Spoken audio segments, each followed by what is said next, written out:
Selamat malam Bapak, Ibu, dan saudara-saudari yang terkasih. Kita berjumpa kembali dalam Remas Renungan Malam Singkat Gereja Celamaris Jepara. Renungan hari ini, hari Rabu tanggal 7 Januari 2026 dengan tema Tenanglah dan Jangan Takut. Bacaan hari ini diambil dari Injil Markus 6 ayat 45 sampai 52, mengisahkan tentang para murid melihat Yesus berjalan di atas air. Bacaan Injil hari ini mengisahkan peristiwa setelah penggadaan roti dan ikan. Tuhan Yesus memerintahkan agar orang banyak itu pulang serta para murid lebih dulu menyeberang ke Betsaida dengan sebuah perahu. Para murid tidak sedang lari dari masalah. Mereka mengikuti perintah Tuhan. Namun justru ketika mereka taat, mereka menghadapi angin sakal, badai, dan situasi yang mengguncang perahu. Ini sering terjadi dalam hidup rohani kita. Ada masa ketika kita sudah berusaha benar, sudah berdoa, sudah melayani, sudah jujur, sudah mengikuti kehendak Tuhan, namun tetap datang masalah, badai, dan tekanan. Ketaatan tidak menghindarkan kita dari badai, tetapi menjamin bahwa Yesus akan datang tepat pada waktunya. Sementara Tuhan Yesus sendiri pergi naik ke bukit untuk berdoa kepada Bapanya, Ia selalu mencari tempat yang jauh dari keramaian untuk berjumpa dan berdialog dengan Bapanya dalam suatu keheningan. Ini bukan tanda Ia mengabaikan mereka. Ini tanda bahwa tindakan Yesus tidak panik seperti manusia. Ada ritme ilahi dalam cara Tuhan bekerja. Dengan tenang, teguh, tidak terburu-buru, dan tetap penuh kasih.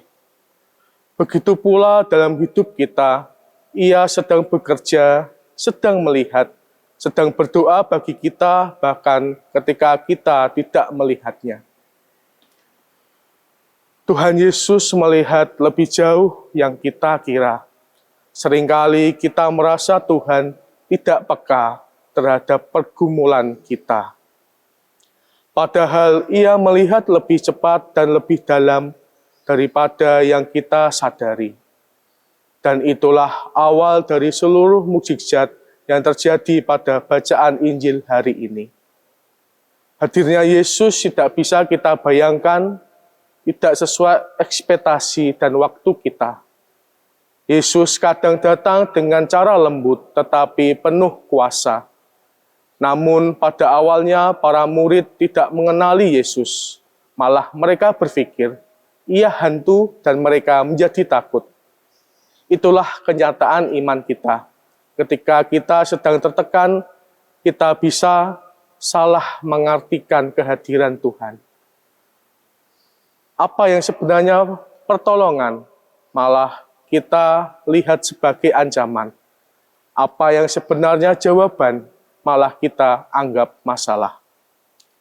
Dalam badai yang berkenyamuk, Yesus tidak memberikan penjelasan panjang. Ia memberikan 3 kata yang mengubah malam itu. Tenanglah, aku ini, jangan takut. Ini bukan sekedar kata-kata motivasi. Ini adalah ungkapan identitas Allah sendiri. Aku ini mengingatkan pada pernyataan Allah kepada Musa, aku adalah aku. Dengan kata lain, jika aku ada di sini, engkau aman. Jika aku hadir, badai tidak menguasaimu. Jika aku berbicara, takutmu akan mereda. Mukjizat tidak menghilangkan badai, namun mengubah dampaknya. Seperti saat Yesus mampu membuat badai menjadi reda, sehingga ketakutan para muridnya ikut menjadi reda. Tuhan menenangkan jiwa kita seringkali lebih cepat daripada menenangkan keadaan.